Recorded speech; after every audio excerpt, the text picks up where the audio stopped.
Hello everyone, welcome to my channel. I am Nidhi. So today we are going to start our next chapter of class 12th Hindi Vidhan and that is अतीत में दबे पांव। तो इस chapter में हम basically Sindhu घाटी सभ्यता के बारे में पढ़ेंगे जो कि हमारी क्लास 12th हिस्ट्री की बुक में भी आता है। अतीत में दबे पांव साहित्यकार ओम थानवी द्वारा विरचित एक यात्रा वृत्तांत है। वे पाकिस्तान स्थित सिंधु घाटी सभ्यता के दो महानगरों मोहनजोदड़ो और हड़प्पा के अवशेषों को देखकर अतीत की सभ्यता और संस्कृति की कल्पना करते हैं। अभी तक जितने भी पुरातात्विक प्रमाण मिले उनको देखकर साहित्यकार अपनी कल्पना को साकार करने की चेष्टा करते हैं। लेखक का मानना है कि मोहनजोदड़ो और हड़प्पा प्राचीन भारत के ही नहीं बल्कि विश्व के दो सबसे पुराने और योजनाबद्ध तरीके से बसे शहर माने जाते हैं। वे मोहनजोदड़ो को ताम्रकाल का सबसे बड़ा शहर मानते हैं। तो चैप्टर को आगे बढ़ाने से पहले मैं आपको बता दूं कि सिंधु घाटी सभ्यता को हम हड़प्पा सभ्यता भी बोलते हैं। इसको हम हड़प्पा सभ्यता इसलिए बोलते हैं क्योंकि सिंधु घाटी सभ्यता का सबसे पहला खोजा गया शहर हड़प्पा ही था, इसीलिए हम इसको हड़प्पा सभ्यता के नाम से भी जानते हैं। और हम इसको सिंधु घाटी सभ्यता इसलिए बोलते हैं क्योंकि ये सभ्यता ज्यादातर सिंधु नदी के आसपास ही बसी हुई थी। लेखक के अनुसार मोहनजोदड़ो सिंधु घाटी सभ्यता का केंद्र है और शायद अपने जमाने की राजधानी जैसा भी। आज भी इस आदिम शहर की सड़कों और गलियों में सैर की जा सकती है। यह शहर अब भी वही है जहां कभी था। आज भी वहां के टूटे घरों की रसोइयों में गंध महसूस की जा सकती है। आज भी शहर के किसी सुनसान रास्ते पर खड़े होकर बैलगाड़ी की रुनझुन की आवाजें सुनी जा सकती हैं। खंडर बने घरों की टूटी सीढ़ियां अब चाहे कहीं ना ले जाती हो, चाहे वे आकाश की ओर अधूरी रह गई हो, लेकिन उन अधूरे पायदानों पर खड़े होकर यह अनुभव किया जा सकता है कि आप दुनिया की छत पर चढ़ गए हैं। वहां चढ़कर आप इतिहास को नहीं बल्कि उससे कहीं आगे तक देख रहे हैं। मोहनजोदड़ो में सबसे ऊंचा चबूतरा बौद्ध स्तूप है। अब यह केवल मात्र एक टीला बनकर रह गया है। इस चबूतरे पर बौद्ध भिक्षुओं के कमरे भी हैं। लेखक इसे नागर भारत का सबसे पुराना लैंडस्केप मानते हैं। इसे देखकर रोमांचित होना स्वाभाविक है। यह स्तूप वाला चबूतरा शहर के एक खास हिस्से में स्थित है। इस हिस्से को पुरातत्व के विद्वान गढ़ कहते हैं। ये गढ़ कभी न कभी राजसत्ता या धर्म सत्ता के केंद्र रहे होंगे, ऐसा भी माना जा सकता है। इन शहरों की खुदाई से यह स्पष्ट हो जाता है कि बाकी बड़ी इमारतें, सभा भवन, ज्ञानशाला सभी अतीत की चीजें कही जा सकती हैं, लेकिन यह गढ़ उस द्वितीय वास्तुकला कौशल के बाकी बचे नमूने हैं। मोहनजोदड़ो शहर की संरचना नगर नियोजन का अनूठा प्रमाण है। उदाहरण है, यहाँ की सड़कें अधिकतर सीधी हैं या फिर आड़ी है। आज के वास्तुकार इसे ग्रिड प्लान कहते हैं। आज के शहरों के सेक्टर कुछ इसी नियोजन से मेल खाते हैं। आधुनिक परिवेश में इन सेक्टरवादी नागरिकों में रहन सहन को लेकर नीरसता आ गई है। हर व्यक्ति अपने आप में खोया हुआ है। दुनियादारी में अपनेपन में उसे विश्वास ही नहीं रहा है। मोहनजोदड़ो शहर में जो स्तूप मिला है उसके चबूतरे के गढ़ के पीछे उच्च वर्ग की बस्ती है। उस बस्ती के पीछे 5 किलोमीटर दूर सिंध नदी बहती है। अगर इन उच्च वर्गीय बस्ती से दक्षिण की तरफ नजर दौड़ाए तो दूर तक खंडर, टूटे फूटे घर ही दिखाई पड़ते हैं। ये टूटे फूटे घर शायद कारीगरों के रहे होंगे, क्योंकि निम्न वर्ग के घर इतनी मजबूत सामग्री से तो नहीं बने होंगे। शायद इसीलिए उनके अवशेष भी उनकी गवाही नहीं देते। अर्थात इस पूरे शहर में गरीब बस्ती कहाँ है उसके अवशेष भी नहीं मिलते। टीले की दाईं तरफ एक लोबी दिखती है। इसके आगे एक महाकुंड है। इस गली को इस धरोहर के प्रबंधकों ने देव मार्ग कहा है। यह महाकुंड 40 फुट लंबा और 25 फुट चौड़ा है। यह उस सभ्यता में सामूहिक स्नान के किसी अनुष्ठान का प्रतीक माना जा सकता है। इसकी गहराई 7 फुट है और उत्तर और दक्षिण में सीढ़ियां उतरती हैं। इस महाकुंड के 3 तरफ साधुओं के कक्ष बने हुए हैं। उत्तर में एक पंक्ति में 8 स्नान घर भी हैं।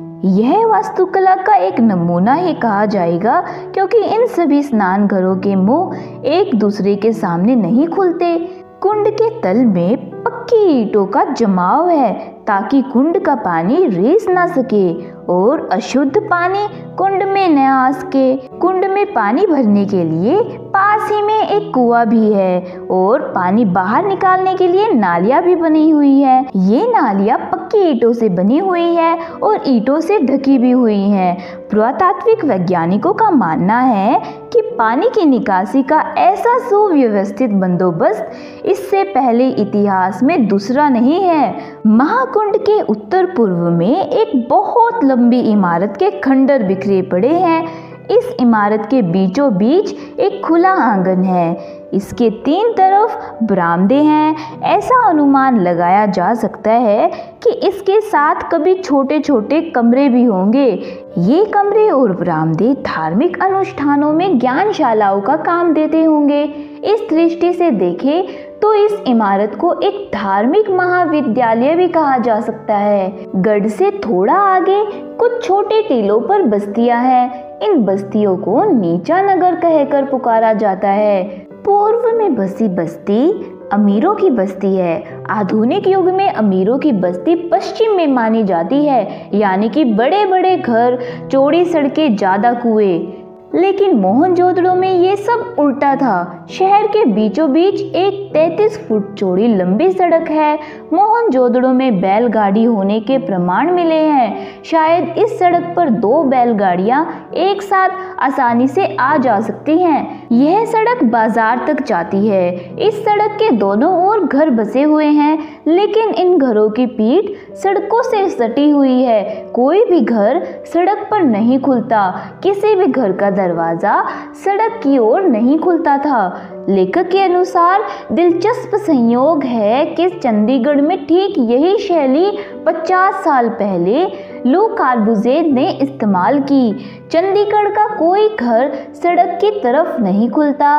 मुख्य सड़क पहले सेक्टर में जाती है और फिर आप किसी के घर जा सकते हैं। शायद चंडीगढ़ के वास्तुकार कॉर्बुज़िएर ने यह सीख मोहनजोदड़ो से ही ली हो, ऐसा भी अनुमान लगाया जा सकता है। शहर के बीचों बीच लंबी सड़कें और दोनों तरफ समांतर ढकी हुई नालियां हैं। बस्ती में ये नालियां इसी रूप में हैं। प्रत्येक घर में एक स्नान घर भी है। घर के अंदर से मैले पानी की नालियां बाहर होदी तक आती हैं और फिर बड़ी नालियों में आकर मिल जाती हैं। कहीं कहीं वे खुली हो सकती हैं, लेकिन ज्यादातर वे ऊपर से ढकी हुई हैं। इस प्रकार सहज ही यह अनुमान लगाया जा सकता है कि मोहनजोदड़ो के नागरिक स्वास्थ्य के प्रति कितने सचेत थे। शहर के कुएं भी दूर से ही अपनी ओर प्रत्येक व्यक्ति का ध्यान खींचते थे।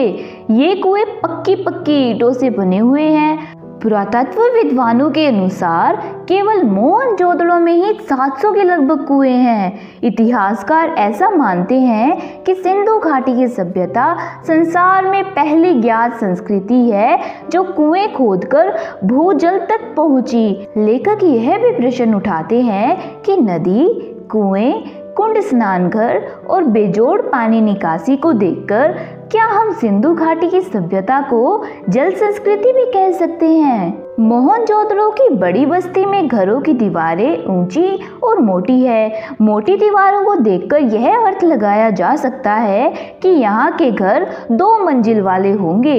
इन घरों की एक खास बात यह है कि सामने की दीवार में केवल प्रवेश दीवार है, कोई खिड़की नहीं है। ऊपर की मंजिल में खिड़कियां हैं। कुछ बहुत बड़े घर भी है। शायद इनमें कुछ लघु उद्योगों के कारखाने रहे होंगे। ये सभी छोटे बड़े घर एक लाइन में हैं। घरों की खुदाई में एक दाढ़ी वाले याजक नरेश और एक प्रसिद्ध नर्तकी की मूर्ति भी मिली है। नर्तकी की मूर्ति अब दिल्ली के राष्ट्रीय संग्रहालय में रखी हुई है। यहीं पर एक बड़ा घर भी है जिसे उपासना केंद्र भी समझा जा सकता है। इसमें आमने सामने की 2 चौड़ी सीढ़ियां ऊपर की मंजिल की ओर जाती हैं। ऊपर की मंजिल अब बिल्कुल ध्वस्त हो चुकी है। नगर के पश्चिम में एक रंगरेज का कारखाना भी मिला है, जिसे अब सैलानी बड़े चाव से देखते हैं। घरों के बाहर कुछ कुएं सामूहिक प्रयोग के लिए हैं। शायद ये कुएं कर्मचारियों और कारीगरों के लिए घर रहे होंगे। बड़े घरों में कुछ छोटे कमरे हैं। इससे अनुमान लगाया जा सकता है कि शहर की आबादी काफी रही होगी। एक विचार यह भी हो सकता है कि ऊपर की मंजिल में मालिक और नीचे के घरों में नौकर चाकर रहते होंगे। कुछ घरों में सीढ़ियां नहीं हैं। शायद इन घरों में लकड़ी की सीढ़ियां रही होंगी जो बाद में नष्ट हो चुकी हैं। छोटे घरों की बस्ती में संकरी सीढ़ियां हैं। इन सीढ़ियों के पायदान भी ऊंचे हैं। शायद ऐसा जगह की कमी के कारण रहा होगा। लेखक ने अपनी यात्रा के समय जब यह ध्यान दिया कि खिड़कियों और दरवाजों पर छज्जों के निशान नहीं हैं। गर्म इलाकों में ऐसा होना आम बात होती है। यह तथ्य भी पूरी तरह से स्थापित हो चुका है कि उस समय अच्छी खेती होती थी। यहाँ लोग खेतों की सिंचाई कुओं से करते थे। नहर के प्रमाण यहाँ नहीं मिलते। शायद लोग वर्षा के पानी पर ज्यादा निर्भर रहते होंगे। बाद में वर्षा कम होने लगी हो और लोगों ने कुओं से अधिक पानी निकाला होगा। इस प्रकार भूजल का स्तर काफी नीचे चला गया होगा। यह भी हो सकता है कि पानी के अभाव में सिंधु घाटी के वासी यहाँ से उजड़कर कहीं और चले गए हो और सिंधु घाटी की समृद्ध सभ्यता इस प्रकार नष्ट हो गई हो।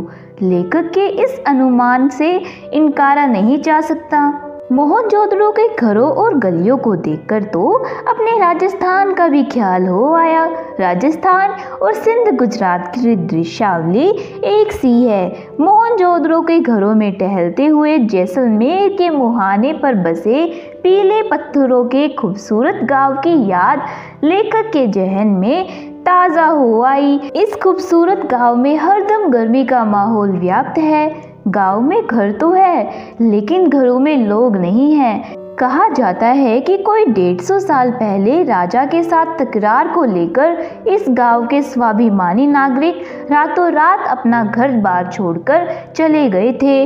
बाद में इन घरों के दरवाजे, खिड़कियां लोग उठाकर ले गए थे। अब ये घर खंडर में परिवर्तित हो गए हैं, लेकिन ये घर ढहे नहीं। इन घरों की खिड़कियां, दरवाजों और दीवारों को देखकर ऐसा लगता है जैसे कल की ही बात हो। लोग चले गए, लेकिन वक्त वही रह गया। खंडरों ने उसे वहां रोक लिया हो। जैसे सुबह गए लोग शाम को शायद वापस लौट आए। मोहनजोदड़ो में मिली ठोस पहियों वाली बैलगाड़ी को देखकर लेखक को अपने गांव की बैलगाड़ी की याद आ गई, जिसमें पहले दुल्हन बैठाकर ससुराल आया करती थी। बाद में इन गाड़ियों में आरे वाले पहिए और अब हवाई जहाज से उतरे हुए पहियों का प्रयोग होने लगा। रेगिस्तान के जहाज और हवा के जहाज का यह ऐतिहासिक गठजोड़ है, लेकिन यह कहना मुश्किल है कि अब दुल्हन की सवारी के रूप में बैलगाड़ी या ऊंट गाड़ी का प्रयोग कहीं होता होगा।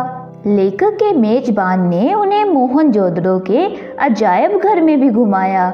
यह एक छोटा अजायब घर था, जिसमें सामान भी कम ही था। वैसे तो मोहनजोदड़ो की खुदाई में मिली चीज़ों की संख्या 1000 से भी ज़्यादा है, लेकिन इस अजायब घर में जो चीज़ें रखी हुई हैं उन्हें देखकर सिंधु घाटी की सभ्यता की ठीक से झलक मिल जाती है। इस अजायब घर में रखी चीज़ें एक और तथ्य की ओर आकर्षित करती हैं कि मोहनजोदड़ो हड़प्पा से लेकर हरियाणा तक समूची सभ्यता में औजार तो मिलते हैं, लेकिन हथियार नहीं। अगर कुछ चीज़ों को हथियार भी मान ले तो वे राजतंत्र के हथियारों जैसे नहीं है।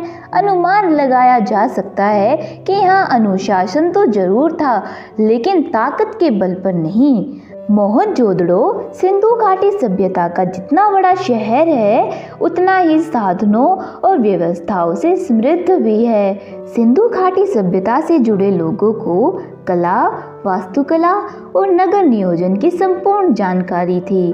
धातुओं, पत्थर की मूर्तियों और बर्तनों पर उकेरे गए चित्रों को देखकर यह सहज अनुमान लगाया जा सकता है कि सिंधु सभ्यता को तकनीक सिद्ध से ज्यादा कला सिद्ध कहा जा सकता है।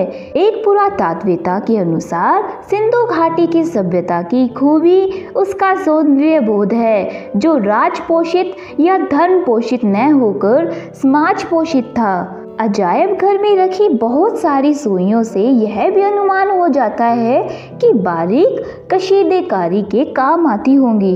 अब मोहनजोदड़ो में खुदाई बंद कर दी गई। वहां सिंधु के पानी के रिसाव से क्षार और दलदल की समस्या पैदा हो गई है। क्योंकि हमें सिंधु सभ्यता के और नमूने हासिल नहीं हो सकते, इसलिए मौजूदा खंडरों और अवशेषों को बचाकर रखने की चुनौती और जिम्मेदारी अब हम सब पर है। तो इसी के साथ हमारा ये बड़ी ही ऐतिहासिक जानकारियाँ देने वाला चैप्टर फिनिश होता है। So thanks for watching. If this video is helpful for you, then please share it with your classmates and please do subscribe my channel for more videos.